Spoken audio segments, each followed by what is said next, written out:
أعوذ بالله من الشيطان الرجيم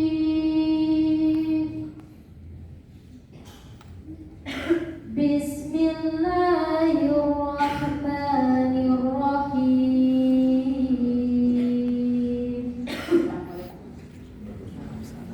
له معقبات بين يديه ومن خلفه. Dengan menyebut nama Allah yang Maha Pengasih lagi Maha Penyayang. Baginya manusia ada malaikat-malaikat yang selalu menjaganya bergiliran. Siap ya. Musik. Cantik, inspirasi, depan dalam ilmu, amal dan akhlak. Assalamualaikum warahmatullahi wabarakatuh. Tadi salah pakai tapi terkompak ya. Assalamualaikum warahmatullahi wabarakatuh. Waalaikumsalam warahmatullahi wabarakatuh. Mata'un wa khairu mata'iha al-mar'atu salihah.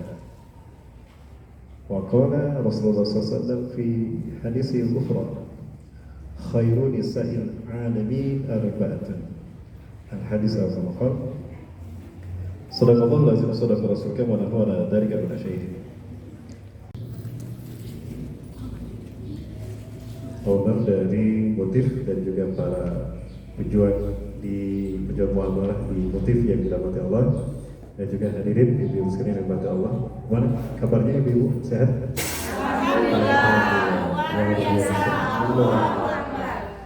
Giliran yang kedua itu saya agak sedikit nervous Bu. Kalau ibu-ibu luar biasa, saya biasa di luar. Berbeda. Ya, saya biasa di luar. Tapi nggak sendiri lagi, kadang istri saya bawa. Baik, ibu-ibu rahmati Allah. Alhamdulillah juga ada Bu Haji ya, nama Umi Haji. Ada Umi Haris, dia ikut selalu. Jauh Umi Haris ya.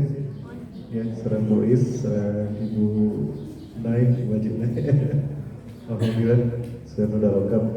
Nah, ibu-ibu yang dari Matas Marwata, tema ini sebetulnya tema muslimah ya, dalam arti yang lebih tepat itu yang membahasnya muslimah. Ya, dalam hal ini harusnya istri saya ceramah bukan saya. Tapi karena istri saya belum ada jam terbang, jadi ya kita bahas tentang muslimah sukses dunia akhirat. Tapi metode kita metode dialogis sebenarnya. Ya. Ibu-ibu jadi tidak monolog, kita dialog. Mungkin saya akan banyak bertanya pada Bunda. Ya karena saya ingin banyak bertanya, mungkin saya agak boleh berdiri Bunda ya? Ya berdiri, ya Kang Kemal dari Kang Kemal kayaknya harus agak jauh dari saya. Ya ibu-ibu yang dirahmati Allah, sukses dunia akhirat. Tentu siapapun menginginkan sukses dunia akhirat. Betapapun definisi sukses itu berbeda. Orang mengatakan sukses ada yang memandang dari sisi dunia. Sisi dunia ya. Jadi orang yang berwibawa itulah orang yang sukses. Yang berwibawa, wibawa, versi wibawa, segala macamnya. Ada yang memandang sukses itu dari sisi dunia. Ada yang memandang sukses dari sisi rohani, dari sisi akidah dan sebagainya. Jadi tergantung dari mana kita memandang. Dan kalau kita tanya siapa orang yang paling sukses dunia akhirat, tentu jawabannya Rasulullah SAW kan? Ya. Tapi baik sebelum saya menceritakan tentang sukses dalam definisi yang dipahami Rasulullah, saya tanya Bunda, kira-kira cita-cita dulu ketika masih remaja atau masih kuliah, ya? Dulu cita-citanya mau jadi apa Bunda? Psikolog. Dalam hal dunia pengen punya apa misalnya? Punya? Oh jadi artis, boleh. Jadi artis ya. Sudah terjamin jadi artis sudah? Sudah. Jadi enak larian, artis di rumah. Ya. Ketika saya sekolah dulu, saya waktu itu masih SD, kelas 3 SD. Setiap mau sekolah suntangan sama nenek saya. Nek sekolah dulu nih. Ayo nak, jangan sing rajin sekolah tombol sholat. Ya, selesai. Kakak saya di belakang ikut. Pada kakak saya bilang sama, Sopjang sing rajin digawe tong poho akhirat. Tong poho akhirat. Sekolah yang rajin jangan lupakan sholat. Kerja yang rajin jangan lupakan akhirat. Seperti itu yang nasihat yang suka kita dengar ya. Kira-kira betul tidak nasihat itu? Betul ya. Rajin sekolah jangan lupakan sholat. Rajin bekerja jangan lupakan akhirat. Betul nasihat tadi? Betul. Itu yang sering kita dengar dari orang tua kita. Benar ini betul nasihatnya.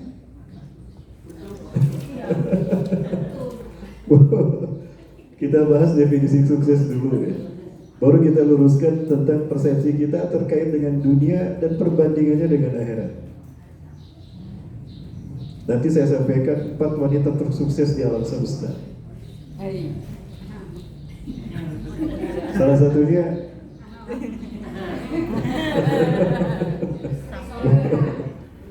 Bu, betul nasihat yang tadi Bu? Betul. Yakin ya? Baik. Kita ukur benar tidaknya dengan Quran yang satu ini. Saya kira ada yang pernah mendengar materi saya ini. Kita lihat ayatnya. A'udzubillahi minasyaitonir rajim. Wattaqi fima ataka Allahu ad-daral akhirah wa la tansa nasibaka minad dunya. Ayat.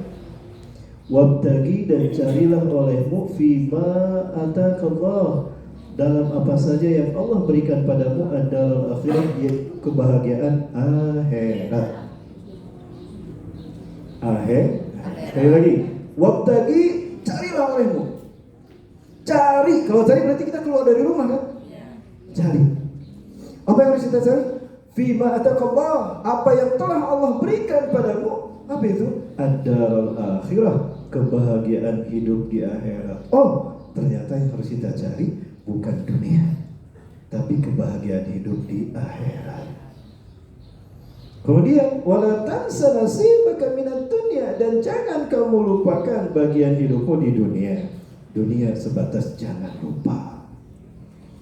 Tadi nasihat orang tua kita, yang rajin sekolah jangan lupakan sholat. Sholat posisinya di dunia apa di akhirat? Di dunia. Untuk akhirat kan? Tapi tadi jangan lupakan sholat. Sekolah yang rajin jangan lupakan akhirat. Jangan lupakan sholat. Kerja yang rajin jangan lupakan akhirat. Loh, kok akhirat yang sebatas jangan lupa? Tadi saya tanya, nasihat itu benar apa tidak? Kurang pas kalau melihat. Terbulak ya? Terbulak apa terbalik? Terbalik, Ibu. Terbalik. Inilah kenapa zaman sekarang orang hedonis, materialis. Pertemuan pertama kita membahas prediksi yang sangat luar biasa, pandangan yang cukup brilian dari seorang penulis yang bernama, saya lupa lagi punya Bapak, sehat Pak ya? Alhamdulillah. Kita bersama-sama di Kota Bapati. Namun kemarin saya pergi Makom. Saya baru pulang dari Riau, dari Rohil, baru pulang dari Rohil malam nyampe rumah. Jet lag Pak, itu mulai bahasa keren namanya. Ini saya agak baluan Bu, nggak mungkin saya ikut ke Makom. Badan saya menggigil karena tidur hanya 1-2 jam saja dalam sehari.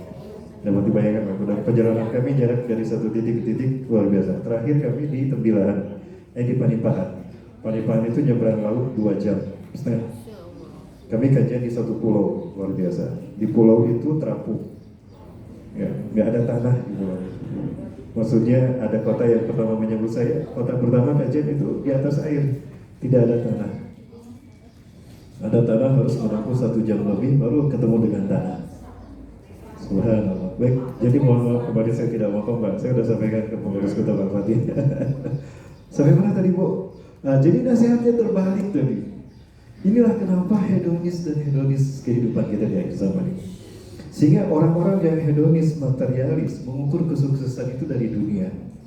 Apa yang sudah tercapai dari dunia. Bisnis yang banyak, melimpah ruah, kemudian untung yang besar. Ya, sehingga anak-anak ketika sekolah pun karena hedonis tadi, ya, sekolah yang rajin, maka yang mereka pikirkan sekolah. Sekolah harus pinter, ranking 1 masuk kampus favorit, dapat beasiswa kuliah ke luar negeri, S2, S3 pulang dengan menyandang gelar doktor, kerja di perusahaan mewah, akhirnya beli rumah mewah, mobil mewah, istri istri wah-wah gitu ya. Ibu bilang wah-wah berarti lebih dari satu ya. Bu, katanya kalau satu bukan istri namanya iswa, dua istu lah, tiga baru istri, gitu kan? Iswa, istu, istri. Ini disebut istri itu kalau itu tahu ibu. Bisa aja. Jadi ibu sekalian, yang ada dalam orientasi anak kita sejak kecil itu sudah ditanamkan dunia. Karena nasihatnya itu, ingat loh, sering kita ucapkan pada anak kita akan terekam dalam bawah sadar anak kita. Sehingga apa yang mereka pandang ukurannya dunia. Pulang dari luar negeri menjadi gelar doktor, bangga, kerja di perusahaan besar, posisi wah luar biasa.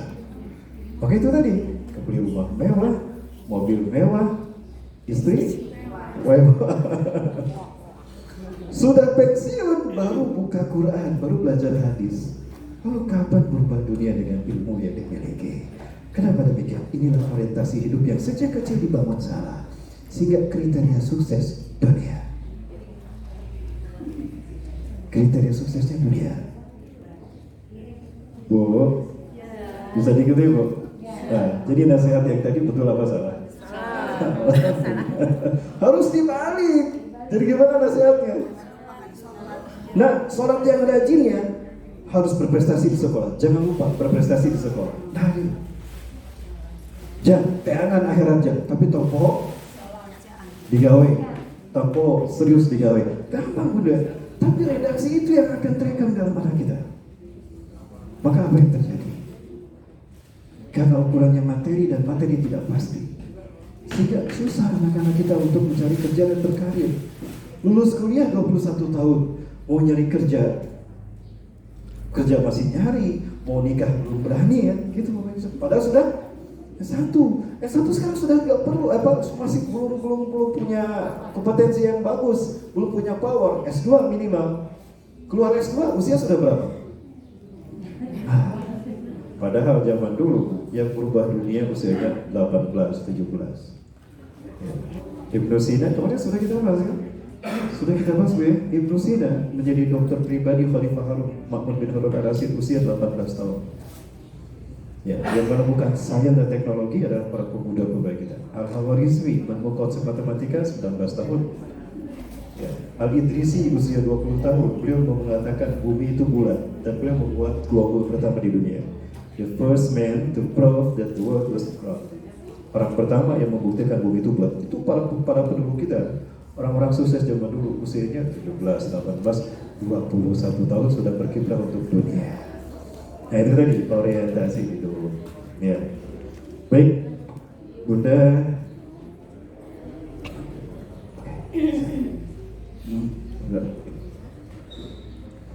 Nah, sebetulnya yang ada dalam dunia ini kan Bunda ya.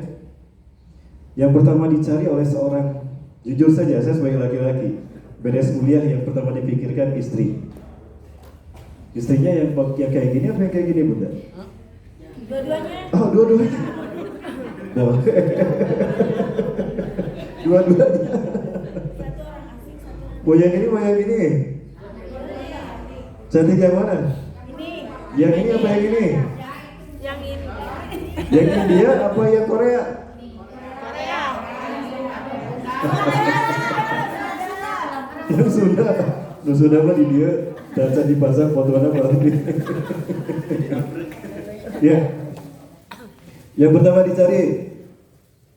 Setelah ini dapat maka, tapi ketika mau mendapatkan ini, bawa apa? Bawa ini. Bawa apa lagi? Pakai ini. Nanti tinggalnya di mana? Di sini.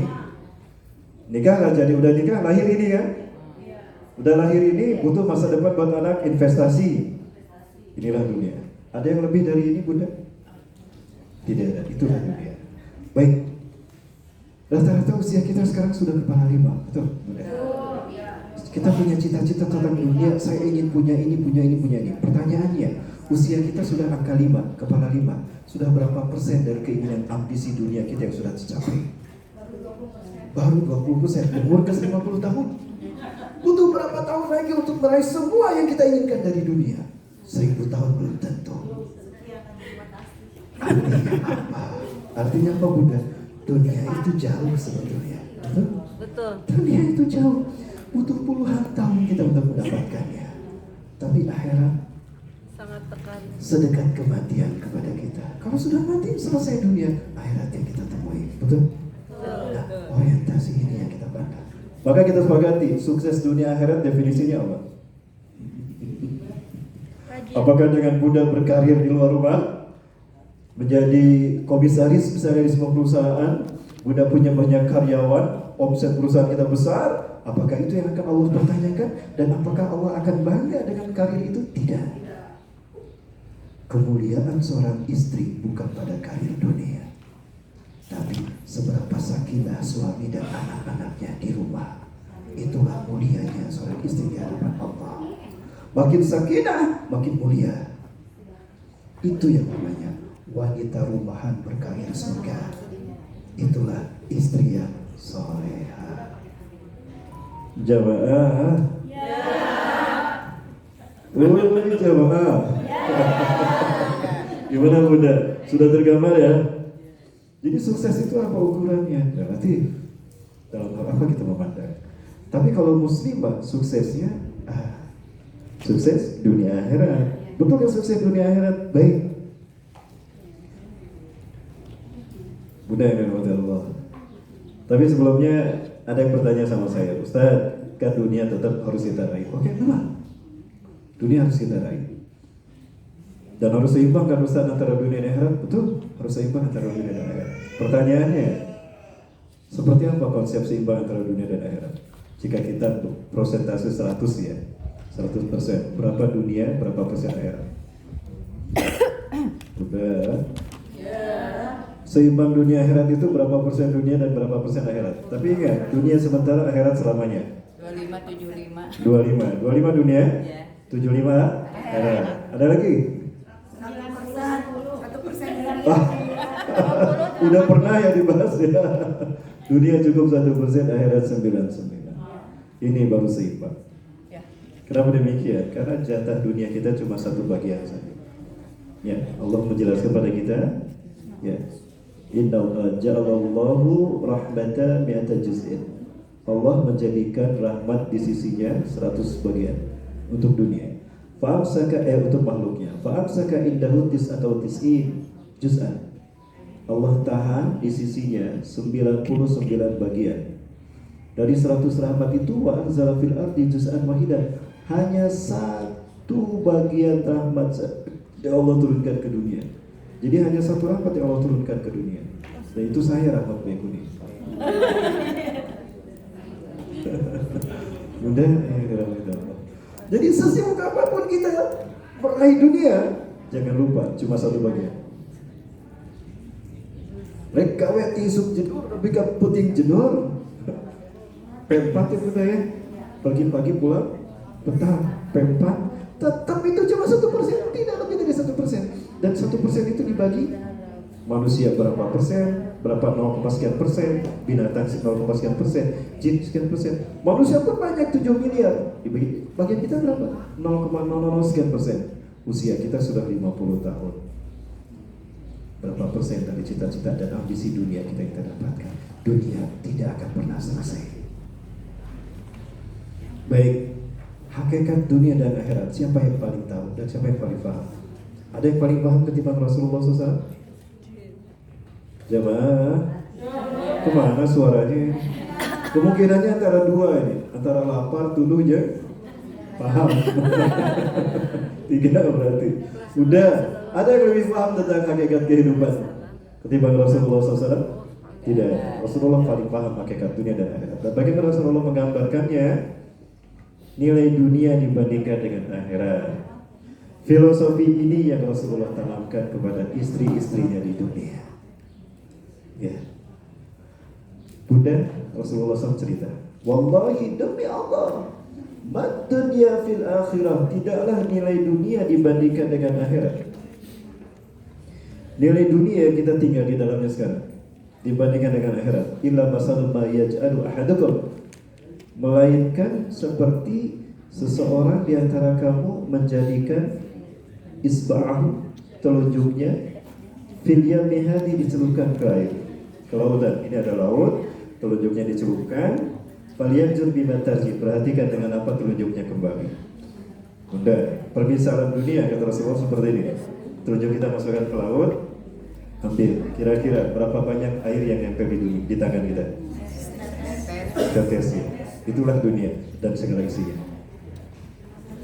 Pertanyaannya, bagaimana kita menikmati air yang ada dalam telunjuk kita? Apakah orang begini? Lok, lok, lok, lok, lok. Lok, lok, lok. Tidak kan? Bagaimana kita menikmati air yang ada dalam telunjuk kita? Hanya sebatas dijilat. Pertanyaan saya, apakah hilang dahaga kita hanya dengan menjilat air? Itulah dunia. Ya, jauh dari kata puas. Betul? Dunia tidak pernah memuaskan. Sudah punya di rumah cantik, di jalan ada yang lebih cantik. Lihat kecantikan yang di jalan, lupa sama yang di rumah. Itulah dunia. Itulah dunia.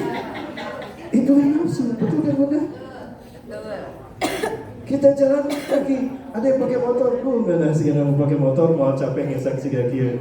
Udah pakai motor di samping parkir pakai mobil, enaknya pakai mobil tengah hujanan. Udah pakai mobil, mau mobil lah baru udah besar, nggak akan ada pernah selesai. Itulah dunia, itulah dunia. Sudah lama mencarinya, kesang nih anak-anak yang didapatkan baru sedikit. Udah jeng suping, udah pakai, alhamdulillah. Terus udah lama udah, baru lebih udah, silakan udah. Itu Bunda yang dirahmati Allah ya. Baik, kemudian Bunda yang dirahmati Allah Subhanahu wa taala, itulah dunia. Nah, akhirat air laut yang tersisa lebih dari kata puas. Andaikan semua manusia berlomba-lomba menghirup air laut, habis tidak air laut? Itulah akhirat. Berarti dimulai kesuksesan kita. Seorang muslimah kesuksesan yang dimulai dari akhirat. Nah, supaya akhirat saya sukses, dunia harus saya manage. Nah, bagaimana memanage dunia? Dengan ukuran Allah dan Rasulnya. Baik. Bunda yang dirahmati Allah Subhanahu wa taala, dalam sebuah hadis Allah berfirman, Ya Muhammad Habibi, hadad dunya u'tiha ilaika. Anta hakun bihadad dunya. Al-hadis al-Qamaqawi. Hei ya Rasulullah kekasihku, aku berikan dunia ini untukmu. Bumi ini aku berikan untukmu. Duh, sebetulnya yang punya bumi ini Rasulullah. Kita ini kontrak dulu. Jadi mau kalau kita mengatakan ini rumah saya. Oh, kamu tinggal di tanah Rasulullah kok. Bumi Allah berikan untuk Rasulullah SAW. Jadi ada yang lebih kaya dari Rasulullah? Tidak ada. Tapi bagaimana Rasulullah yang kaya raya menikmati dunia yang beliau miliki? Bagaimana Bunda Rasulullah menikmati dunia yang kita miliki? Baik, suatu hari Umar bin Khattab mau mengajak makan-makan bersama Rasulullah SAW. Rasulullah ada di rumah kayaknya. Ya, saya mau bawa makanan kesukaan saya dan Rasulullah. Apa saja? Satu, tutup cok. Kedua, cobek pulut. Ganti lu, Bu. Semur jengkol, hati mau. Di tangan kiri bawa minuman. Apa minumannya, Bu? Teh tarik, bajigur, bandrek. Ya, jangan lupa sate Ibu Haja harus. Dibawa ke rumah Rasulullah. Sesampainya di rumah Rasulullah SAW, Umar mengetuk pintu rumah Rasulullah SAW. Assalamualaikum ya Rasulullah. Sekali salam tidak terdengar. Tahu saya suara saya keras. Apa Rasulullah tidak ada di rumah? Nah, yang kedua lebih keras lagi. Assalamualaikum ya Rasulullah. Tidak terdengar juga. Kemana Rasulullah? Setahu saya tidak ada agenda keluar hari ini. Harusnya Rasulullah ada di rumah. Abu Bakar ada di rumah. Utsman ada di rumah. Umar ada di rumah. Zaid bin Harithah ada di rumah. Kemana Rasulullah? Kan jatah cuma 3 kali kan? Bukan tiba lebih tarik deh. Assalamualaikum ya Rasulullah. Sunnah 3 kali. 3 kali tidak dijawab, pulang. Beda aja orang, 3 kali itu dijawab, dibuka pantona gitunya. Masuk ke dulu. Nah, itu ada pertama yang tidak benar. Ketuk 3 kali tidak terdengar. Aduh, sayang sekali. Rencana potret di rumah Rasul tidak jadi. Bunda, sekali lagi ini meluruskan dulu orientasi tentang sukses, arti sukses dan nilai dunia dibandingkan dengan akhirat. Sehingga kita bisa menentukan muslimah itu sukses dunia akhirat seperti apa. Lanjut Bunda ya. Nah, duduk lalu lebar makan ini gaya cubek belut, ya karedo, nah itu ati maung, cemur jengkol, ayah sate haris tuh lebih nyanak di Asia Afrika ya, di alun-alun, ayah bandrek bajingan ya Rasulullah tidak ada. Lalu saya bawa kemana? Karena hulang itu Umar bin Khattab terdengar oleh Umar bin Khattab terompah Rasulullah dari dalam. Alhamdulillah Rasulullah berarti ada. Berdiri langsung Umar dengan bangga senyum. Dibukakan pintu rumah Rasulullah SAW dan tampaklah Rasulullah dari dalam rumah. Berdiri berhadapan-hadapan dengan Umar. Rasulullah menjawab, Waalaikumsalam warahmatullahi wabarakatuh. Waalaikumsalam warahmatullahi wabarakatuh. 3 kali.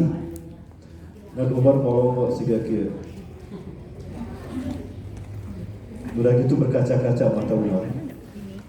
Terurai kedua air mata dari kedua mata Umar. Apa Umar? Ada bisa meminta akhir terpilih jawab. Apakah aku karena terakhir terlambat menjawab salamku? Lah ya Rasulullah. Lalu kenapa kau menangis? Saya jumpa majikan. Kenapa ya Rasulullah? Terus kenapa kau menangis? Duduk Umar bin Khattab. Umar bin Khattab duduk dan mengatakan, ya Rasulullah, Anda pernah cerita kepada saya bagaimana Persia, rajanya, harta kekayaannya, istananya megah luar biasa, makanan berlimpah, istri cantik-cantik, bukan hanya satu. Romawi pun sama, Kaisar Romawi istananya luar biasa, harta dunia, surga dunia mereka dapatkan. Tapi mereka kafir ya Rasulullah, mereka musyrik, tapi mereka menikmati dunia. Anda kekasih Allah, nah hirup balang saksi dakia. Kenapa Umar mengatakan demikian? Ada yang tahu? Ternyata Rasulullah tadi tertidur. Ketika Rasul tertidur, bangun, Umar hafal tidurnya di mana? Ada bekas pelepah kurma di pipi kanannya. Karena begini kan diri Rasul, bekas pelepah kurma ada di pipi kanan. Artinya Rasulullah SAW yang memiliki dunia dan segala isinya, tidurnya di atas pelepah kurma. Begitulah orang terkaya menikmati dunianya. Saya bertanya, ada kita satu orang saja yang tadi malam tidur di atas pelepah kurma? Tidak ada Bunda. Rasulullah yang memiliki dunia seperti itu menikmati dunianya. Kira-kira penampilan istri beliau seperti apa? Penampilan istri Rasulullah seperti apa Bunda? Apakah bajunya necis? Tidak. Berarti tidak jauh dari Rasulullah SAW. Tapi mereka ummul mukminin, mulia di hadapan Allah, sukses dunia akhirat. Siti Khadijah adalah ummul mukminin kita yang pertama, istri Rasulullah yang pertama. Ketika menikah dengan Rasul, kaya kan? Meninggal tidak aja seperti Nabi Rasulullah tadi. Apakah beliau tidak sukses? Sukses dunia akhirat. Sukses dunia akhirat. Semua kekayaannya beliau kirim ke akhirat. Investasinya akhirat. Maka ketika nanti di akhirat, beliau akan menemukan semua hartanya dikali 100 sampai 700. Ya. Berbanding lurus dengan manfaat yang didapatkan dari hartanya. Makin berbanding, saya pilih Allah dan Rasulnya. Saya pilih untuk menjadi ustadz seperti ini karena ini lebih menggiurkan bagi saya. Dan ini saya katakan pada istri saya, kalau kita memberikan waktu hidup kita hanya untuk Allah, Allah akan melayani kita. Suami dan nyaman merasa sakinah di rumah, itulah prestasi bagi seorang istri. Makin sakinah suami dan anak-anak di rumah, makin mulia seorang wanita di hadapan Allah. Itulah arti baiti jannati. Ya, 1, 2, 3. 1, 2.